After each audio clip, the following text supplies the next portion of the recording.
दोन्ही राष्ट्रवादींचं तुर्तास विलीनीकरण नाही, दिल्लीतल्या सूत्रांची माहिती. राष्ट्रवादीच्या अध्यक्ष सुनेत्रा पवारच होण्याची शक्यता.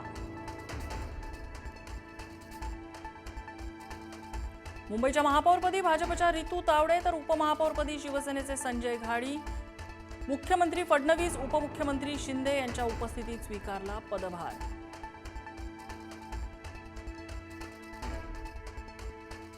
महापौर उपमहापौर निवडीवेळी मुंबई महापालिकेच्या सभागृहात जोरदार घोषणाबाजी. भाजपकडून देवाभाऊ आणि मोदींच्या नावाचा जयघोष तर ठाकरेंच्या शिवसेनेकडून ठाकरेंच्या नावाची घोषणाबाजी.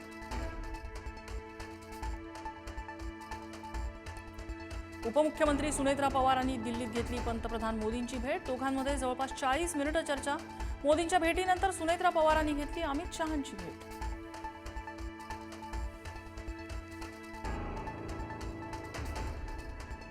राष्ट्रवादीच्या राष्ट्रीय अध्यक्षपदी पार्थ पवार यांची नियुक्ती व्हायची शक्यता. राज्याच्या अर्थसंकल्पीय अधिवेशनापूर्वी नाव जाहीर होण्याची शक्यता. पार्थ पवारांवर जबाबदारी दिल्यास 2029 मध्ये फायदा होईल असा मतप्रवाह.